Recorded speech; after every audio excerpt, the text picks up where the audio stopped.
ओम गंगा तरंग रमणीय जटाकलापम गौरी निरंतर विभूषित वाम भागम नारायण प्रियमनंगमदापहारम वाराणसी कुलपतिम भज विश्वनाथम।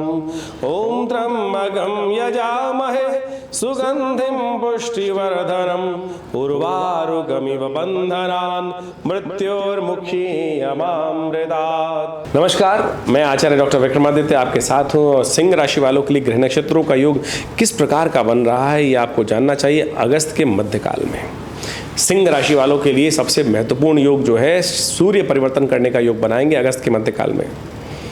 और जो सूर्य आपकी राशि से 12वें भाव में चल रहे थे, बहुत ऊंची सोच, बड़ी ऊंची उड़ान मनोमस्तिष्क में व्यवस्था थी। ऐसे में हम एडवाइस करते हैं आदमियों को विशेष तौर पर कि उठापटक के चांस ज़्यादा बन सकते हैं। और हमने पिछली बार बताया भी था आपकी राशि के अनुसार से पिछले समय में कि सूर्य जो महत्वाकांक्षा दे रहा है, शेयर बाजार इत्यादि में बड़ी सावधानी के साथ कार्य करने की ज़रूरत है। और देखिए शेयर में कितना बड़ा अभी गोता लग के चुका है। ग्रह नक्षत्रों के दृष्टिकोण से सिंह राशि वालों के लिए उसकी रिकवरी का समय। अब सूर्य जो है बड़े अच्छे पॉजिटिव वे में आपके लिए आ गए हैं और नई शक्ति आपके लिए संचार करने का योग आने वाले पूरे 1 महीने बनाने के बहुत सुंदर योग बनते दिखाई देंगे। शुक्र बुध के साथ विराजमान होकर चीज़ों को अच्छे से मैनेज करने के लिए आपके रास्ते आपके अच्छे बनते दिखाई देंगे। साथ साथ लाभ, सफलता, सम्मान की स्थिति भी बनती दिखाई दे रही है। लेकिन शनि चल रहे हैं वक्री और वो चल रहे हैं जीवन साथी वाले भाव में सामने चल रहे हैं। तो ऐसे में ग्रह नक्षत्र दृष्टिकोण दिखाते हैं कि थोड़ा सा समय जीवन साथी के लिए थोड़ा सा भारी दिखाई देता है। तो ऐसे में थोड़ा सा अपने जीवन साथी को प्रसन्न रखने का प्रयास करें। आपके द्वारा उनके जीवन में कष्ट न उत्पन्न हो, इस बात का ध्यान रखते हुए कार्य करना आपके लिए बहुत ज़रूरी बनता दिखाई दे रहा है। सिलसिलेवार समझें कि अगस्त के मध्यकाल में ग्रह नक्षत्रों का दृष्टिकोण से आपके लिए कैसे योग बन रहे हैं।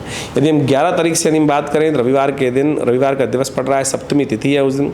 तुला राशि में चंद्रमा पदार्पण करते दिखाई दे रहे हैं और यह आपके लिए अच्छा योग बनता दिखाई दे रहा है। पुरुषार्थ में वृद्धि होने के योग दिखाई देते हैं और बुध उस दिन अस्त हो जाएंगे।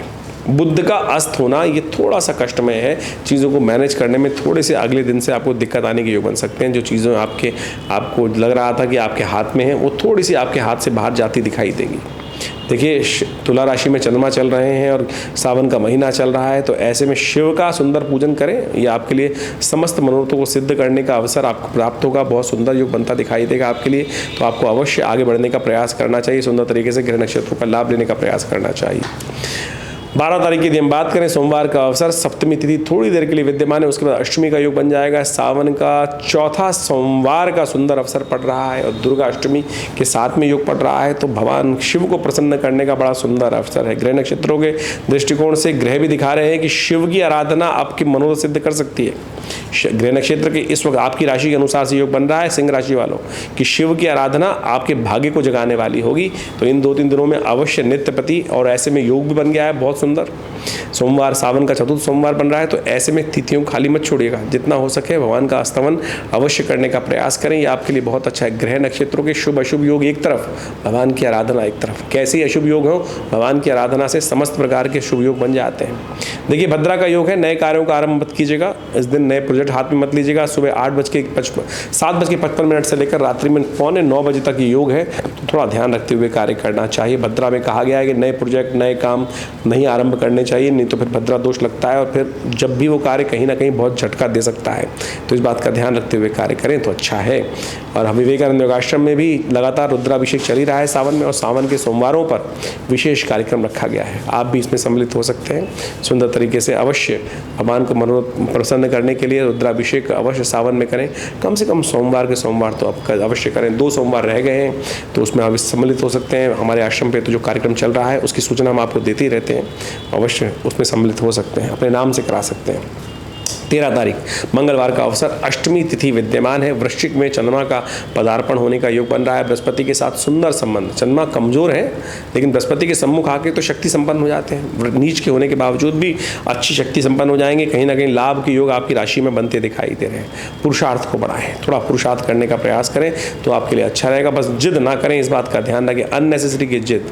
और ध्यान रखिएगा बुध शुक्र की युति जो चल रही है वो थोड़ा सा आपको थोड़ी सी लस्ट की तरफ ले जाता दिखाई दे दे रहा है। थोड़ा सा जीवन में कामुकता अधिक बढ़ती दिखाई दे रही है, जीवन में ऐसे योग बन सकते हैं, थोड़ी अपेक्षाएं ज़्यादा बढ़ती दिखाई दे रही हैं। तो ऐसे में थोड़ा सा बैलेंस करते हुए चलना बहुत ज़रूरी है।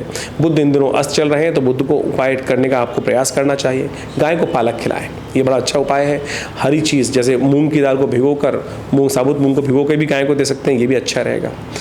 तो इन सब उपायों को कर आप लाभ लेने का प्रयास कीजिए। 15 अगस्त का अवसर आ रहा है। 15 अगस्त के दिन बृहस्पतिवार, दशमी तिथि और ग्रह नक्षत्रों का योग परिवर्तन की तरफ जो जा रहा है वो आपके लिए कहीं ना कहीं अनुकूलता प्रदान करता दिखाई देगा। चंद्रमा परिवर्तित होकर इस दिन पंचम भाव में उपस्थित कर होंगे, ये आपके लिए बड़ा अनुकूल स्थिति वातावरण बनाते दिखाई दे रहे हैं। ऐसे में रवि योग भी बन रहा है जो करीब करीब दोपहर तक है।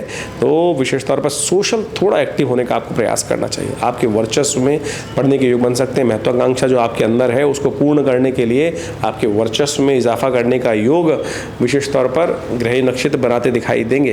तो ऐसे में थोड़ा सा ध्यान रखते हुए, केसर का तिलक लगाते हुए अपने बृहस्पति को और शक्ति देने का प्रयास कीजिए। सम्मान प्राप्त करने के योग बन सकते हैं। 16 तारीख यदि हम बात करें, शुक्रवार का अवसर, एकादशी तिथि, सूर्य परिवर्तन का योग बनाएंगे। सूर्य सिंह राशि में प्रवेश करेंगे। ये आपके लिए कई मामलों में अच्छा रहेगा। ज़मीन पर स्तर पर काम करने के समय आ गया है। तो ऐसे में जो जो चीज़ें आपने प्लानिंग सोची वो हवा में थी कुछ दिनों, और हो सकता है उनकी वजह से थोड़ा सा कहीं ना कहीं विचारों में बहुत ज़्यादा विचित्र चीज़ योग बन गए थे।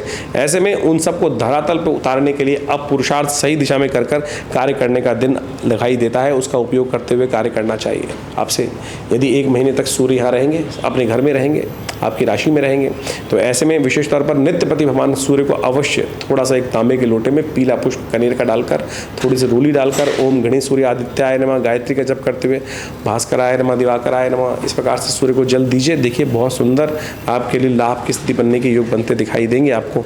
तो अवश्य कार्य करने का प्रयास करना चाहिए आपको। तो एक ध्यान रखिएगा एक बात, 15 और 16 तारीख को ज्येष्ठ और मूल नक्षत्र विद्यमान हैं। तो ऐसे में इन दिनों में जो जातक जन्म लेते हैं उनकी मूल शांति अवश्य होनी चाहिए, इस बात का ध्यान रखना चाहिए। आजकल डिज़ाइनर चाइल्ड बहुत ज़्यादा चल गया है कॉन्सेप्ट की, जन्मपत्री देखकर फिर लोग सर्जरी के द्वारा ऑपरेशन करा लेते हैं बच्चों को, लेकिन तिथि 15 अगस्त के दिन बहुत ज़्यादा क्रेज़ होता है। ये 26 के ऐसे बहुत सारे लोग चलते हैं। तो ऐसे में ध्यान रखिएगा, इन दिनों ज्येष्ठा और मूल नक्षत्र रहेंगे तो मूल शांति करानी पड़ सकती है।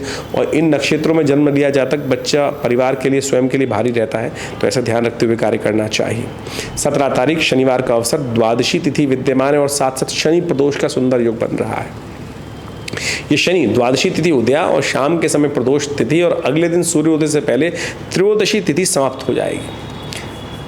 तो ये देखिए नए मुहूर्त कार्यों के लिए दिन अच्छा नहीं है, ध्यान रखिएगा। लेकिन शनि प्रदोष का योग बन रहा है, ये आपके लिए बहुत अच्छा योग है। शनि महाराज इन दिनों आपके सप्तम भाव में वक्री होकर बैठे हैं और ये आपके लिए थोड़ा सा उपद्रवकारी योग बना रहे हैं।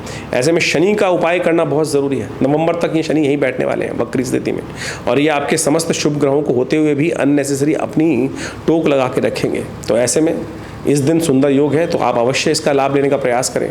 तिल के द्वारा या विशेष तौर पर थोड़ा पानी में या दूध में तिल डालकर भगवान का अभिषेक करने का प्रयास कीजिए, या तेल के द्वारा भगवान का अभिषेक करने का प्रयास करें, भगवान शंकर पर अर्पित करने का प्रयास करें। प्रदोष काल में योग प्रयोग कीजिएगा। समस्त दोषों को का रहित काल और समस्त दोषों को हरने का काल है ये। सूर्यास्त जब हो जाए तो उसके बाद भगवान का सुंदर अभिषेक करें, उससे कल्याण होगा, कष्ट दूर होंगे और भगवान की कृपा से ये शनि को अनुकूल करने में 2-3 महीने के लिए आपको रास्ता मिल जाएगा। तो अवश्य करने का प्रयास कीजिएगा, नहीं तो ये शनि कुछ न कुछ कुट स्थिति को उत्पन्न करता रहेगा। 18 तारीख रविवार का अवसर, तो उस दिन चतुर्दशी तिथि है। ग्रह नक्षत्रों के दृष्टिकोण से मंगल जो स्थिति जो ग्रह नक्षत्र में है बृहस्पति से आगे निकलकर आपके लिए कहीं ना कहीं पॉजिटिव योग बना रहे हैं, और इस वक्त बृहस्पति की दृष्टि पूरी तरह से चंद्रमा पर पड़ रही है। थोड़ा स्वास्थ्य का ध्यान रखिएगा। धन का आगमन की सूचना तो दिखाई दे रहा है, कहीं से पॉजिटिव चेंजेस बनते दिखाई दे रहे हैं, लेकिन स्वास्थ्य के मामले में थोड़ा ध्यान रखने की ज़रूरत है। सफ़ेद चीज़ों का दान करना चाहिए। 19 तारीख का अवसर, सोमवार की तिथि और साथ साथ पूर्णिमा का सुंदर योग बन रहा है। ये पूर्णिमा का योग विशेष तौर पर राखी का उत्सव है, सावन की पुण्यश्रावणी का कर्म है। तो ऐसे में ग्रह नक्षत्रों के दृष्टिकोण से आपके लिए जो योग बन रहे हैं अच्छे बन रहे हैं। सम्मान प्राप्त करने के अवसर आपको बन सकते हैं। और एक बात का ध्यान रखें, बहुत सारे लोग राखी के संबंध में कई दोष उत्पन्न करने के योग बनाते हैं।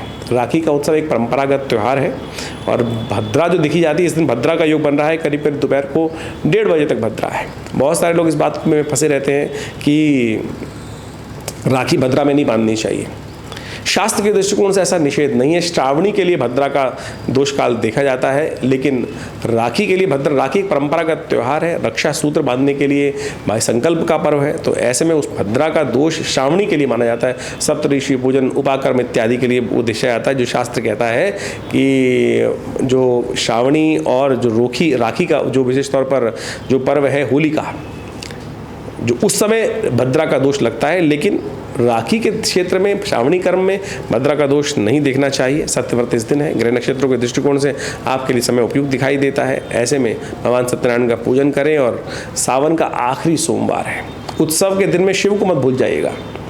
इस बार सावन का महीना बड़ा विशेष रहा। श्रवण नक्षत्र से आरंभ होकर श्रवण नक्षत्र पे समाप्त हो रहा है, सोमवार से आरंभ होकर सोमवार समाप्त हो रहा है।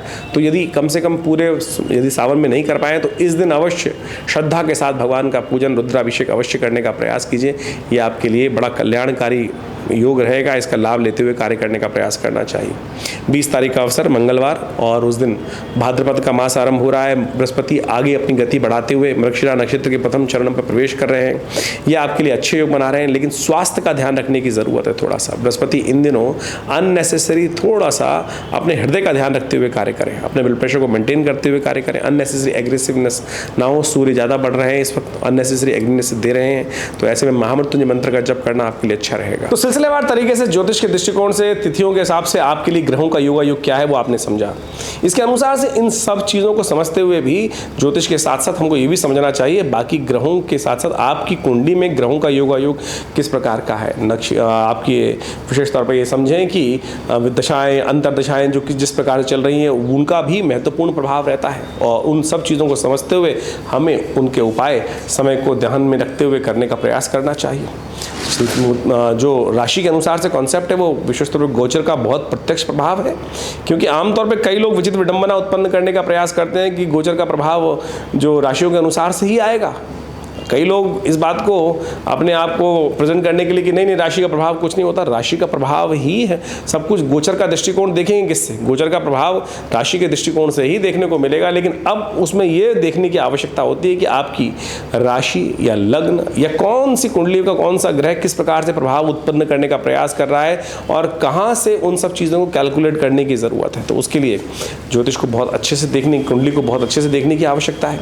तो आप अपनी कुंडली को अच्छे से समझते हुए, देखते हुए चीज़ों को कार्य करने का प्रयास कीजिए। हम समय समय पर आपके समक्ष आते ही रहते हैं और बहुत सारे उपाय बताने का प्रयास करते हैं, और बहुत सारी तिथिवार के अनुसार से ग्रह नक्षत्रों का प्रभाव आपके ऊपर क्या है उसको समझाने का प्रयास करते हैं। और विवेकानंद योगाश्रम इस क्षेत्र में कार्य कर ही रहा है। समय समय पर बड़े बड़े अनुष्ठान, बड़े बड़े यज्ञ इत्यादि आश्रम पर चलते ही रहते हैं। भगवती का श्री विग्रह जो यहाँ उपस्थित है मंदिर में, 1947 में मुल्तान से आया हुआ श्री विग्रह, उनके सानिध्य में नित्य प्रति 8 घंटे करीब यज्ञ होता है, और आप भी स्वयं हर रविवार को इस कार्यक्रम में भाग ले सकते हैं। सावन के पूरे महीने में नित्य प्रति शाम को रुद्राभिषेक चल ही रहा है। आप उसमें भी हमारे साथ उस रुद्राभिषेक के कार्यक्रम में सम्मिलित होने के लिए आश्रम से संपर्क साध सकते हैं। नंबर्स, आश्रम के फ़ोन नंबर्स आपके समक्ष चलते ही रहते हैं, उन पर आप संपर्क साधेंगे, और जो भी कोई विशेष जानकारी प्राप्त करना चाहते हैं उन सब नंबरों के माध्यम से आप आ सकते हैं।